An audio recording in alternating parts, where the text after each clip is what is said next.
I hope मैं आप सभी को विजिबल होगा और मेरी आवाज भी बहुत सही आ रही होगी। तो ये है हमारा लेक्चर 16 और आज हम बात करने वाले हैं ए ब्लॉक के तत्वों के बारे में। ठीक है, सबसे पहले परिभाषा से स्टार्ट करेंगे, साथ ही जानेंगे कि इस लेक्चर में क्या क्या चीजें होने वाली है। तो प्रॉपरली इस लेक्चर के ऑलमोस्ट 2 से 3 वीडियोस और आएंगे, मतलब इस चैप्टर के 2 से 3 वीडियो और आएंगे जहां हम इस वाले चैप्टर को भी फिनिश कर पाएंगे, मतलब कर ही देंगे। ओके, चलो स्टार्ट करते हैं। सबसे पहले जो आपको हेडिंग लगानी है वो लगानी है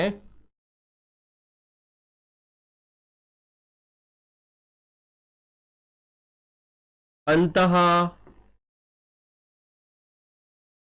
संक्रमण तत्व। ठीक है, ये आपकी हेडिंग होगी। आप प्रॉपरली इसे लिखेंगे अंतः संक्रमण तत्व। और बात करते हैं कि अंतः संक्रमण तत्व होते क्या है। ये प्रॉपरली हमने यहां इसे भेज दिया, सीधा लिखते हैं, परंतु पता नहीं कैसे क्यों लगता है कि ऑलवेज तिरछा लिख रहे हैं। ये आपकी हेडिंग होगी अंतः संक्रमण तत्व। बढ़िया है, फटाफट से जो लोग आ गए होंगे वो मुझे लिख के बता देंगे कि हाँ सर हम आ गए हैं, आपकी आवाज वगैरह सब कुछ ठीक है। अब ध्यान से लिखेंगे परिचय। परिचय यानी कि परिभाषा की क्या होती है परिभाषा।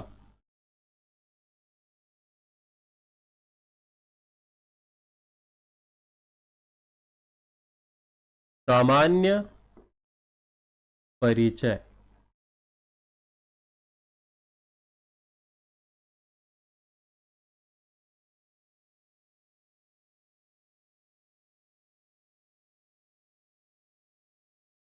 अंतः संक्रमण तत्व, या फिर आप ऐसे भी लिख सकते हो एफ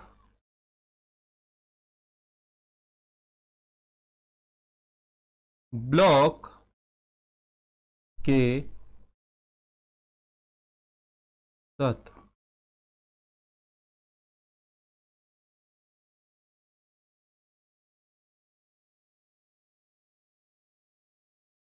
प्रॉपरली आप ऐसे भी लिख सकते हैं यहां पर। चलो यहीं पर लिख देते हैं ब्रैकेट के अंदर। ठीक है, अब मैं थोड़ा धीरे ही पढ़ाऊंगा, मैं थोड़ा धीरे ही पढ़ाऊंगा, तो परंतु कोशिश ये रहेगी कि आज ही ये वाला जो टॉपिक है हमारा ये खत्म हो जाए बच्चा। प्रयास तो मेरा पूर्ण है। तो आप प्रॉपरली यहां पर लिखेंगे बे तत्व जिनके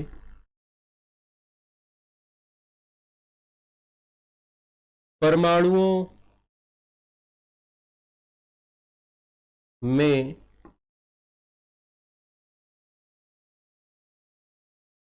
अंतिम, अच्छा ये शुरू में भी मैंने लिखवा दिया होगा तो एक बार फिर से लिख लो। अंतिम, हम की बिंदी नहीं आएगी यहां पर, अंतिम इलेक्ट्रॉन एफ उपकोश में प्रवेश करते हैं।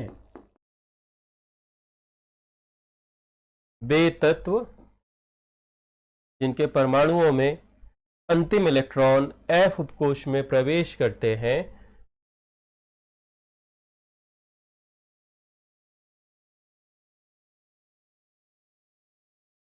पूरा सेलेक्ट कर रहे हैं, पूरा क्यों सेलेक्ट नहीं हो रहा भाई। कोई बात नहीं, कोई बात नहीं, ठीक कर लेंगे अपन।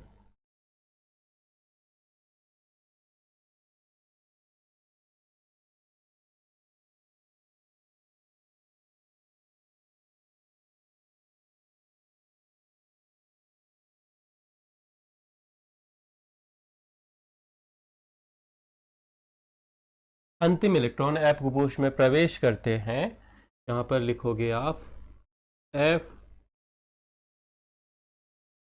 ब्लॉक के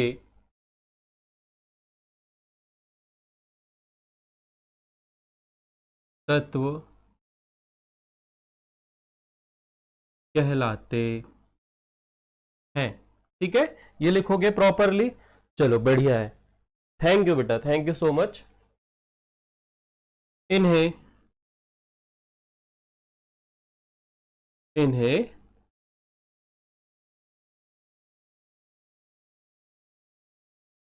अंतर संक्रमण तत्व भी कहा जाता है, अंतर संक्रमण तत्व भी कहा जाता है। अब सभी लोगों को मैं एक्सप्लेन भी करूंगा बच्चा, परंतु अभी सिर्फ लिखना है, अभी सिर्फ थोड़ा थोड़ा आपको लिखना है। अब अंतः संक्रमण तत्व क्यों कहते हैं आप सभी को पता है, ये हमारी अगली वाली पीपीटी में आप सभी ने ध्यान से देखा होगा कि सर बार बार जब भी लेक्चर स्टार्ट करते थे तो सर हर बार एक डब्बा बनाते थे और आपको हर बार रिमाइंडर दिलवाते थे कि आवर्त 4 और वर्ग 3, आवर्त 4 और वर्ग 3, ये रहा चौथा आवर्त और ये रहा तीसरा वर्ग। ठीक है, ये रहा चौथा आवर्त, ये रहा तीसरा वर्ग। तीसरे आवर्त से सॉरी तीसरे वर्ग से 12वें आवर्त तक, सॉरी यार तीसरे वर्ग से 12वें वर्ग तक, और चौथे आवर्त से 7वें आवर्त तक के तत्व को हम डी ब्लॉक के तत्व कहते हैं। ठीक बात, यहां तक सभी के समझ में आ गई थी। उसके बाद में हमने ये देखा कि यहां पर परमाणु क्रमांक 57 है, यहां पर परमाणु क्रमांक जो है वो आपका 57 है। ठीक है, ये देखो यहां पर परमाणु क्रमांक जो है वो आपका 57 है और 57 के बाद सीधे 72 है। इसी प्रकार यहां पर आपका परमाणु क्रमांक 89 है और यहां पर सीधे 104 है। अर्थात यहां पे बीच में कुछ तत्व हैं। कितने तत्व बचे हुए हैं, तो यहां से यहां तक की जो तत्व की दूरी होगी, मतलब तत्वों की संख्या होगी, वो होगी 14, और यहां पर भी जो तत्व होंगे टोटल होंगे 14। तो लेंथेनम के बाद में परमाणु क्रमांक 58 से लेके परमाणु क्रमांक 71 तक और 90 से लेके 104 तक, सॉरी 103 तक, 104 में तो हमारा यही आ जाएगा आरएफ, 103 तक ये जो तत्व हैं ये तत्व ही कहलाते हैं बच्चा एफ ब्लॉक के तत्व। इन तत्वों को ही हम क्या कहते हैं, एफ ब्लॉक के तत्व। क्यों कहते हैं कि जब आप इनका इलेक्ट्रॉनिक विन्यास लिखोगे, क्योंकि जब आप इनका इलेक्ट्रॉनिक विन्यास लिखोगे तो आप ये पाओगे कि इन सभी में अंतिम इलेक्ट्रॉन जो है, इन सभी में अंतिम इलेक्ट्रॉन जो है वो 4f में प्रवेश करेगा और इस वाले में जो है वो 5f में प्रवेश करेगा। इस वाले का मतलब यदि इसको 4f श्रेणी बोलते हैं, इसको 5f श्रेणी भी बोलते हैं, तो ये आप याद रखोगे। और चूंकि मैंने एक शब्द बोला था अंतर संक्रमण तत्व, तो इन सभी तत्वों को क्या कहते हैं हम, इन सभी तत्वों को हम कहते हैं संक्रमण तत्व। बहुत ही प्यार से धीरे धीरे समझेंगे, संक्रमण तत्व कहते हैं। अब इन संक्रमण तत्वों के बीच में यहां पर बीच में कौन आ गए, ये वाले एफ ब्लॉक के तत्व आ गए। तो इन एफ ब्लॉक तत्वों को संक्रमण तत्वों के बीच में आने के कारण पे, अंदर की ओर आने के कारण पे अंतः संक्रमण तत्व या फिर अंतर संक्रमण तत्व भी कहा जाता है। ठीक है, अब आप सभी को स्थिति भी पता चल गई होगी, आप सभी को स्थिति भी पता चल गई होगी, तो आप अगली हेडिंग जो है वो प्रॉपरली यहां पर ऐसे लगाएंगे जो कि सर आपको लिखवा रहे हैं, आप ऐसे लिखेंगे।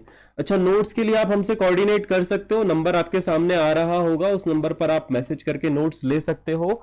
यदि आप प्रीमियम बैच के बच्चे हो तो आपको ऑलरेडी फ्री मिलेगा, परंतु यदि आप ये वीडियो यूट्यूब पर फ्री देखोगे, जब भी देखोगे, जैसे भी देखोगे, क्योंकि ये लाइव स्ट्रीम का पार्ट है, तो आप हमसे कॉन्टेक्ट कर सकते हो। नोट्स और किसी भी प्रकार के स्टडी मटेरियल के लिए सारी चीजें अवेलेबल है, objective, PDF, notes, digital notes, ये जो बोर्ड में पढ़ा रहे हैं हम, सब सब सब मिलेगा। ठीक है, आप जिस प्रकार की स्थिति से बिलोंग करते हैं उस प्रकार की स्थिति से, मतलब हमने सारी चीजें बहुत मिनिमम रेट पर रखी हुई है, आप कोऑर्डिनेट मतलब बात कर सकते हो। क्योंकि ये जो सारी चीजें हैं, इंटरनेट का एक्सपेंस हो, ये सब चीजें कैसे निकलेगी, हम बिजनेस तो नहीं बनाना चाहते, परंतु ये और थोड़ी सी आजीविका चलाने के लिए करना बहुत इंपॉर्टेंट है, समझे। चलो, और यदि आप लोगों को लगता है कि ये सब भी बिजनेस है तो आप कह सकते हो कि हाँ है। चलिए, अब इतनी क्लिप काट के मत भेज दीजिएगा किसी को। स्थिति बात करते हैं, तो आप यहां पर लिखोगे आवर्त सारणी में 6वें आवर्त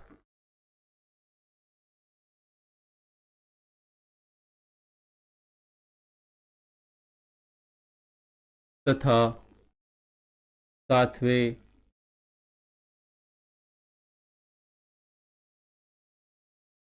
आवर्त में उपस्थित होते हैं। कौन? एफ ब्लॉक के तत्व। या फिर अब आगे हर एक चीज बहुत ही इंपॉर्टेंट है। अब यहां पर आप लिखोगे क्या?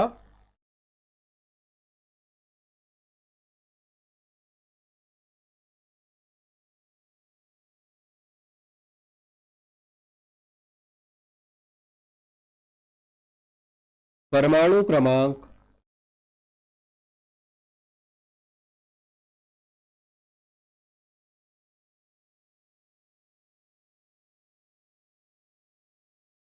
57 से यहां पर आप लिखोगे लेंथेनम। लेंथेनम से परमाणु क्रमांक 71 तक के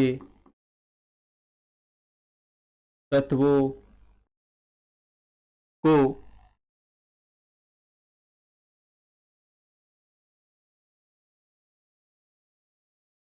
लेंथेनॉइड कहा जाता है। क्या कहा जाता है?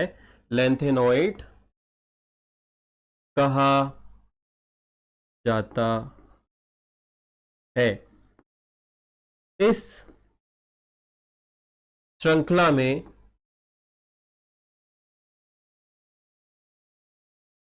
कुल 14 तत्व शामिल होते हैं। ये हर एक चीज आपको पता होनी चाहिए, मैं भी सारी चीजें क्लियर करूंगा। शामिल होते हैं। अब क्या है, बच्चों को लिख के बताना पड़ेगा। ठीक है, यहां पर लिखोगे 58 से 71 तक। ठीक है, ये जो 57 वाला है, 57 वाला जो हमारा लेंथेनम है बच्चा, वो जो है वो डी ब्लॉक का तत्व है। ये जो है ये डी ब्लॉक का तत्व है, परंतु इसका इन तत्वों का जो स्टार्ट है वो लेंथेनम से होता है। इस वजह से इन तत्वों को लेंथेनॉइड भी कहा जाता है। इन तत्वों को क्या कहा जाता है? लेंथेनॉइड कहा जाता है। क्या आप लोगों की समझ में आ रहा है? आज मैंने टेस्ट लिया था केमिस्ट्री का ऑफलाइन बैच में, सभी के चेहरे देखने लायक थे। तो केमिस्ट्री का टेस्ट जो होता है वो ऑलवेज बहुत ज़्यादा टफ होता है। मैं बच्चों को बार बार बोलता हूं कि केमिस्ट्री के एग्जाम को हल्के में ना ले। यदि आपके 90% या 95% या 99% बनने वाले होंगे तो केमिस्ट्री यदि आप स्ट्रांग नहीं है तो ये 70 से 80 के बीच में ही सिमट के रह जाते हैं, और ज्यादा से ज्यादा बात करें तो 85 ही तक जाते हैं। तो केमिस्ट्री बच्चा आपको स्ट्रांग बनानी पड़ेगी।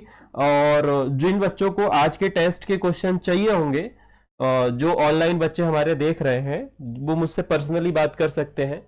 ठीक है, आप सभी के पास में नंबर है व्हाट्सएप पे, तो आप बात कर सकते हो कि सर हमें वो टेस्ट पेपर के क्वेश्चन चाहिए ताकि हम प्रैक्टिस कर पाए। तो मैं दे दूंगा बच्चा, है ना।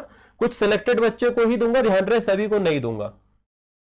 जो बच्चे अच्छे पढ़ने वाले हैं और जो मुझे लगता है कि अच्छा परफॉर्म करेंगे, उन्हें बिल्कुल दे दूंगा, और वो फ्री ऑफ कॉस्ट रहेगा, है ना। क्योंकि एट द एंड सभी हमारे ही विद्यार्थी हैं। चलो, ये लिख लिया आपने, कुल 14 तत्व शामिल होते हैं। तो क्या कहा जाता है उन्हें? लेंथेनाइट कहा जाता है। ये वाली बात आप याद रखेंगे, लेंथेनाइट कहा जाता है, लेंथेनोइड कहा जाता है। चलिए फटाफट से अब एक और जो हमें लिखना है वो लिखना है एक्टेनोइड लिखना। अब एक्टेनोइड के बारे में भी लिख लेते हैं। यहां पर आप लिखोगे, अच्छा परमाणु क्रमांक के लिए Z का प्रयोग किया जाता है, किसका? अच्छा, यहां पर हमने ऑलरेडी लिख लिया। अब दूसरे पे आप लिखोगे, क्या लिखना है आपको? आप लिखोगे एक्टेनोइड के लिए लिख रहे हो आप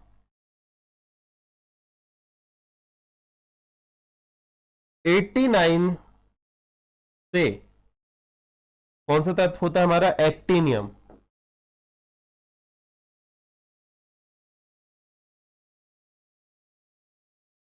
एक्टिनियम परमाणु।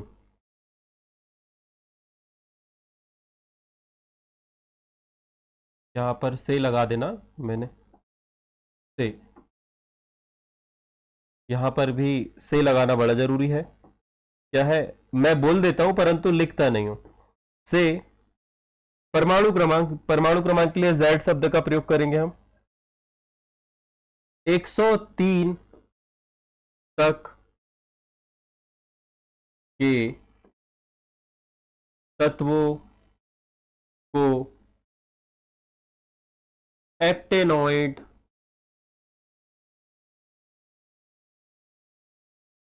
कहा जाता है, कहा जाता है। ठीक है। और यदि आपको शुरुआती रूप से देखना है तो ये स्टार्ट 90 से होते हैं। ठीक है। इस श्रृंखला में भी आप आगे लिखोगे, इस श्रृंखला में भी कुल 14 तत्व चालू है और 90 से स्टार्ट होते हैं ना, मैंने जरूर यहां 89 लिखा है परंतु इनसे स्टार्ट माना जाता है, इनसे शुरुआत मानी जाती है, परंतु ध्यान से देखोगे तो 90 से स्टार्ट होते हैं। कहां से? ये 58 से होता है और ये 90 से स्टार्ट होता है। जब आप शुरू में बोलोगे तो आपको एक पैटर्न याद रखना है कि ये एल ए और ये एल यू। तो यदि आपसे पूछे कि लेंथेनॉइड श्रेणी कहां से चालू होती है, ओके बेटा मैं दे दूंगा। तो जैसे कि आपसे यदि कोई बोले कि लेंथेनम श्रेणी कहां से चालू होती है, लेंथेनम श्रेणी कहां से चालू होती है, तो बड़ा ही सिंपल रूल है। आप लिखेंगे लालू, आप लिखेंगे क्या? लालू। पहला शब्द जो है वो है लेंथेनम और दूसरा शब्द जो है वो है एलयू। इसी प्रकार से आपको ये याद रखना है। ठीक है।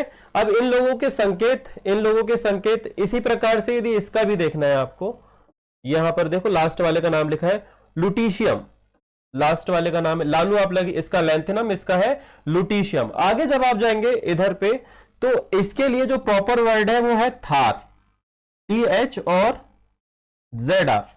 अब ए साइलेंट कर दो, अब ए साइलेंट तो हमें करना ही पड़ेगा। ये देखो LR, ZR की जगह थार, एल को ए मान लो, एल को क्या मान लो? ए मान लो, तो LR। तो मैं इसे थार पढ़ता हूं। नॉर्मली ये मेरा ट्रिक है याद करने का कि यदि एक्टेनाइट को कोई बोले तो थार वाला रूल याद रखोगे और लेंथेनॉइड का यदि कोई पूछे तो आप लालू वाला रूल याद रखोगे। ठीक है।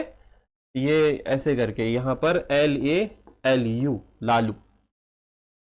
इसका परमाणु क्रमांक यदि देखोगे तो इसका होता है 88, इसका होगा 71, इसका यदि देखना है तो इसका होगा 90 और इसका होगा 103। इस प्रकार से आपको शॉर्टकट ट्रिक ढूंढनी है। आपको क्या ढूंढनी है बच्चा? शॉर्टकट। ठीक है नामिका, मैं आपको दे दूंगा बेटा टेस्ट, आप लोग लगा लीजिएगा। डन। फटाफट से इतना नोट करो, फिर मैं आगे वाली श्रृंखला में आता हूं और एक बार चेक कर लेता हूं क्या हमारा कोई पॉइंट छूटा है, नहीं छूटा है बच्चा। तो अब हाँ, एक पार्ट जो छूटा है वो छूटा है कि लेंथेनम को, यानी कि ये लेंथेनम वाले तत्वों को आप एलएन से दर्शाते हैं और एक्टिनॉइड वाले तत्वों को आप एसी से दर्शाते हैं ना। लेंथेनॉइड वाले तत्वों के लिए एलएन का और एक्टिनॉइड के लिए एसी का प्रयोग किया जाता है। एक बार चेक कर लेना है ना, मेरे हिसाब से तो यही है। अभी लेंथेनम पढ़ रहे हैं हम, तो सिर्फ लेंथेनम के बारे में बात करते हैं कि इन्हें एलएन से दर्शाया जाता है। चलो इसके अभी एक्टिनोइड के बारे में बात नहीं करते हैं, अभी सिर्फ लेंथेनम के बारे में बात करते हैं। तो इसे एलन से दर्शाया जाता है बेटा। फटाफट से इतना नोट कर लो, फिर मैं आगे बढ़ूंगा।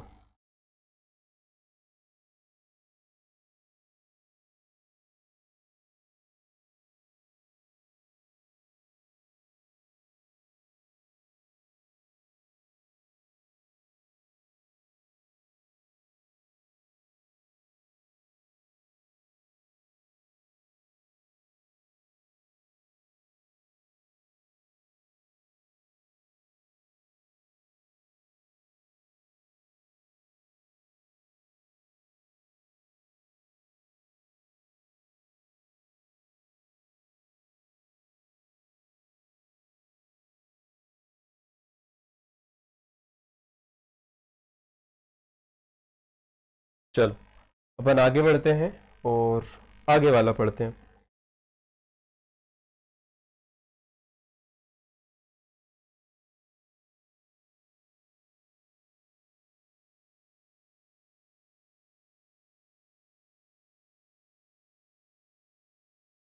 तो ये सारी चीजें यहाँ पर आपको समझा दी गई थी। अब आगे बात करते हैं जो हमें इस लेक्चर में पढ़ना है या फिर जो हमारे लिए इंपॉर्टेंट है।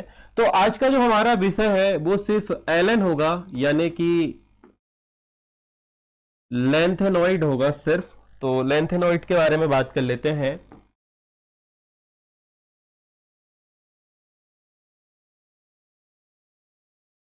और लेंथेनॉइड के बारे में क्या क्या चीजें आपकी बुक में दी हुई, क्योंकि दिया तो काफी सारा है, हमें पढ़ना क्या क्या है वो बात कर लेते हैं ना। एलन यानी कि लेंथेनॉइड, और समझते हैं कि इस लेक्चर में हमें क्या क्या पढ़ना है। तो सबसे पहले जो बात करेंगे, हमें जो पढ़ना है वो पढ़ना है इलेक्ट्रॉनिक विन्यास। सबसे पहला जो हमें इस टॉपिक के अंदर पढ़ना है वो है इलेक्ट्रॉनिक विन्यास, कि लेंथेनॉइड का इलेक्ट्रॉनिक विन्यास कैसा होता है। फिर दूसरा हम पढ़ेंगे लेंथ परमाणु त्रिज्या। दूसरा जो हमारा होगा वो होगा परमाणु आकार या त्रिज्याएं। तीसरा जो हम पढ़ेंगे वो पढ़ेंगे ऑक्सीकरण अवस्था, क्योंकि आपने ऑलरेडी डी ब्लॉक के तत्व इतने ज्यादा पढ़ लिए हैं हमसे कि ये सारी चीजें तो तुम्हारे लिए बहुत हलवा होगी रे। ऑक्सीकरण अवस्था। और चौथा जो आप पढ़ोगे वो पढ़ोगे भौतिक और रासायनिक गुण। चौथा जो आप पढ़ोगे वो पढ़ोगे भौतिक एवं रासायनिक गुण।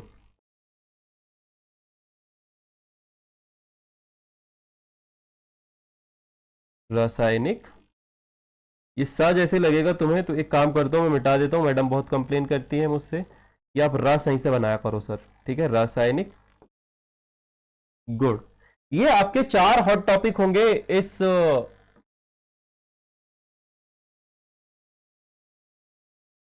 इस लेक्चर में।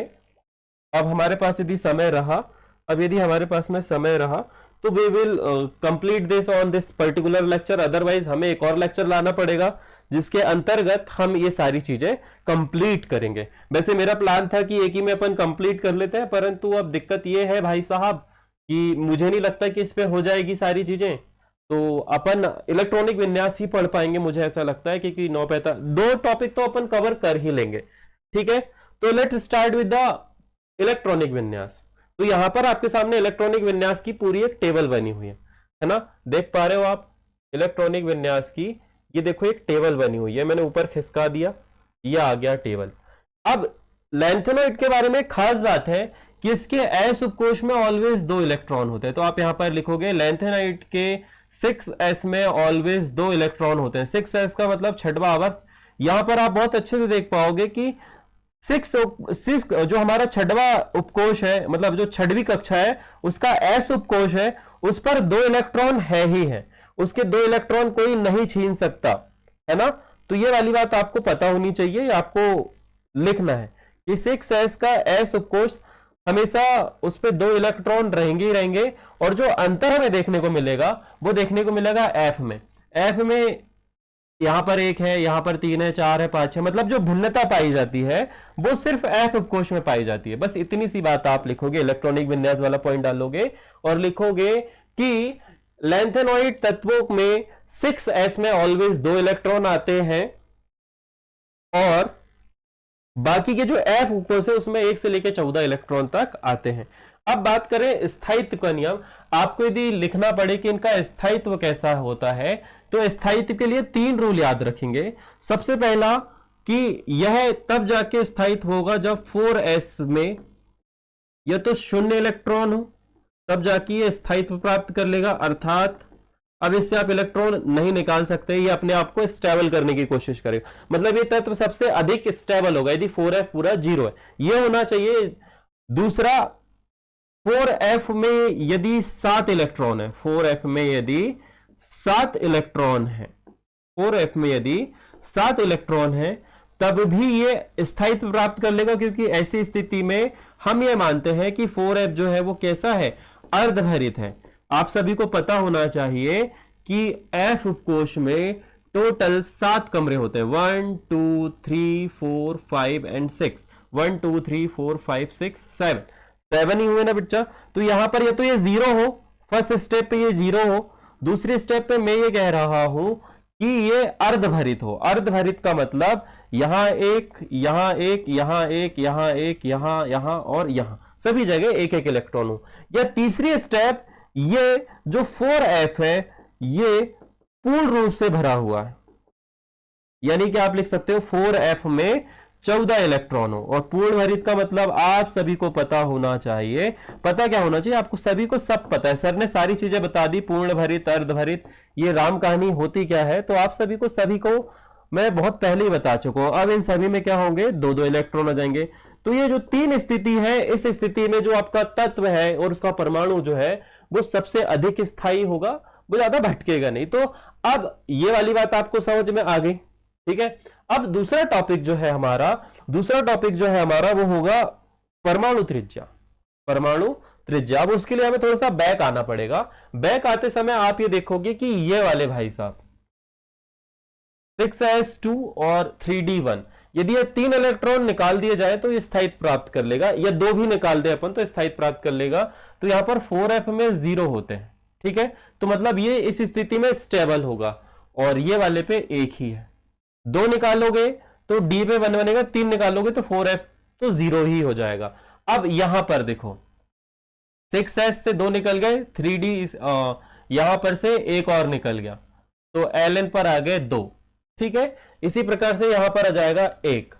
अब f पे भी आ गया कितना? 0। तो तीनों इलेक्ट्रॉन निकाल लो, ये भी निकाल लो और ये भी निकाल लो, 4f वाला भी निकाल लो, तो 4f पे आ जाते हैं 0। तो इस स्थिति में यह भी पूर्ण रूप से क्या बोलते हैं, स्थायित्व प्राप्त कर लेगा। अर्थात 2 यहां के निकाल लिया, 1 यहां का निकाल लिया और 1 यहां का निकाल लिया। तो इस वाली स्थिति में जब तक आप 4 इलेक्ट्रॉन निकालेंगे ये स्थायित्व प्राप्त कर लेगा। तो सीजियम जो है वो इलेक्ट्रॉन त्यागता है। इलेक्ट्रॉन क्या करेगा? त्याग देगा। इस स्थिति में वो उसके 4 उपकोष में 0 इलेक्ट्रॉन हो जाएंगे और वो स्थायित्व प्राप्त कर लेगा। इसी प्रकार से यहां पर इस वाली स्थिति पे देखो, ये 4f में कहां है हमारा दूसरा तत्व, जिसके 4f में 7 इलेक्ट्रॉन है, ये वाला। यदि ये 2 इलेक्ट्रॉन निकाल दे तो इसके में हो जाएंगे कितने? 7। तो इस स्थिति में भी ये स्थायित्व प्राप्त कर लेगा। ये देखो यहां पर 4 नहीं निकाल सकते आप, 2 ही निकाल सकते हो। यहां पर इन वाली स्थिति पे देखो 6s के निकाल दिए, 3d1 के निकाल दिए, तो यहां पर 4f आ गया तीसरी स्थिति पे। तो ध्यान से यदि देखोगे तो 3 इलेक्ट्रॉन, नॉर्मली इनके बारे में एक बात कही गई है, अच्छा वो ऑक्सीकरण अवस्था में मैं तुम्हें समझाऊंगा। अभी तो सिर्फ इतना देखो, अभी तो सिर्फ हमें इतना देखना है कि ये जो तत्व है ये इलेक्ट्रॉन त्याग देते हैं। क्यों? क्योंकि स्थायित्व प्राप्त करना होता है, और इलेक्ट्रॉन त्यागने के कारण पे इनके कुछ आयन बनते हैं। जैसे कि लैंथेनॉइड से यदि 3 इलेक्ट्रॉन निकालने तो स्थायित्व प्राप्त कर लेगा ये। तो आवर्त सारणी में जब आप बाएं से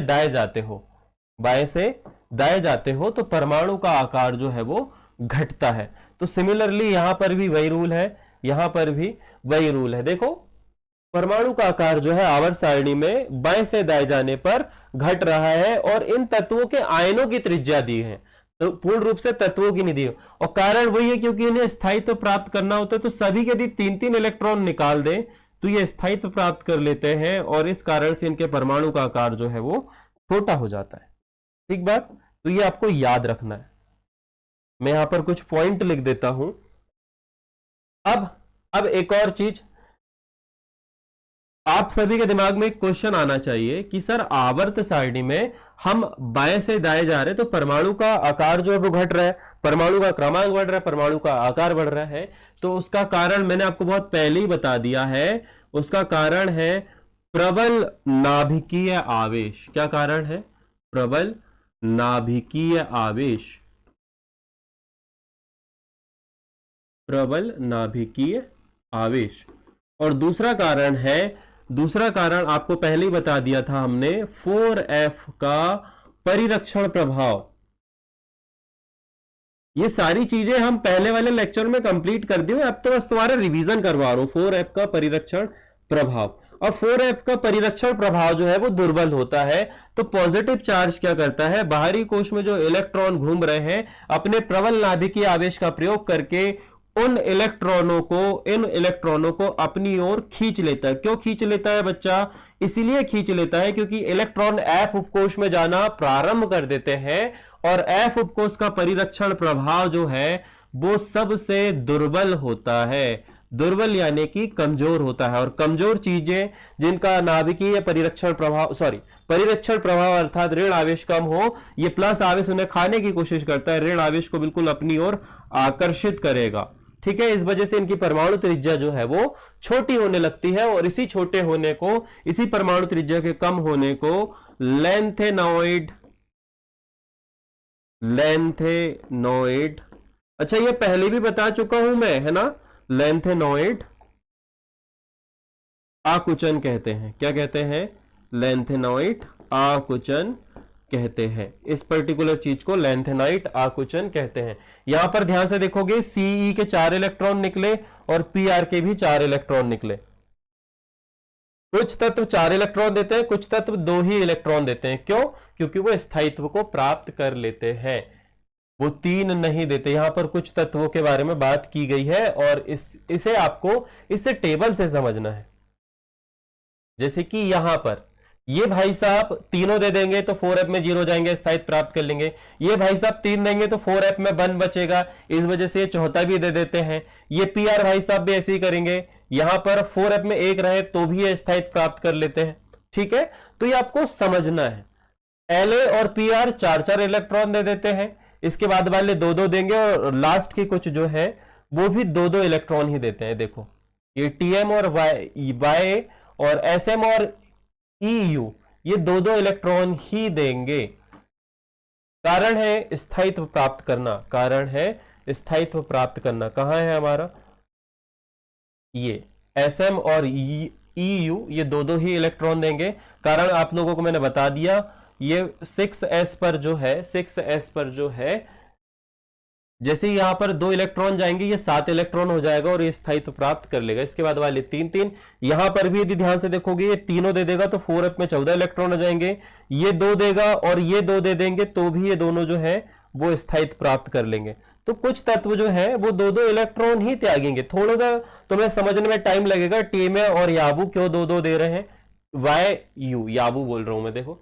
चलो, तो इस प्रकार से आपको इसे समझना है। एंड द लास्ट मैं ये सोच रहा हूं कि ये जो टॉपिक है, ये जो 2 टॉपिक हमारे रह गए हैं, तो कल क्यों ना एक क्विक रिकैप रखा जाए, जिसपे सर ने आपसे जो बातें करी है इन्हें वापस से रिवाइज करा जाएगा। आप लोगों को नोट्स बनाने हैं, ठीक है, और उन नोट्स के साथ साथ जब मैं क्विक रिकैप करवा रहा हूं आपको, तो मैं ऑक्सीकरण संख्या और भौतिक एवं रासायनिक गुण दोनों ही पढ़ा दूंगा। ठीक है, तो that's all for today. Tomorrow हमारा टॉपिक जो रहेगा क्विक रिवीजन रहेगा, साथ में ऑक्सीकरण अवस्था और भौतिक एवं रासायनिक गुण लेंथेनॉइड तत्वों के रहेंगे। इसके बाद में आपकी बायोलॉजी की क्लास 10 से 15 मिनट के बाद में स्टार्ट हो सकती है, और यदि नहीं भी होगी तो सर आपको बता देंगे, आपको अपडेट दे दी जाएगी। ठीक है, बहुत बहुत शुक्रिया सरल एकेडमी के साथ जुड़ने के लिए। लाइव क्लास का एंजॉय लेने के लिए प्रॉपरली पेड बैच का सब्सक्रिप्शन आपको लेना पड़ेगा।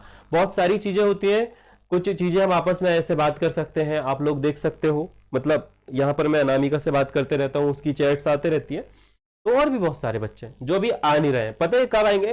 तिमाही परीक्षा के बिल्कुल नियर बाय, तब उन्हें याद आएगा कि हमारे पेपर है और हमें पढ़ना भी पड़ेगा।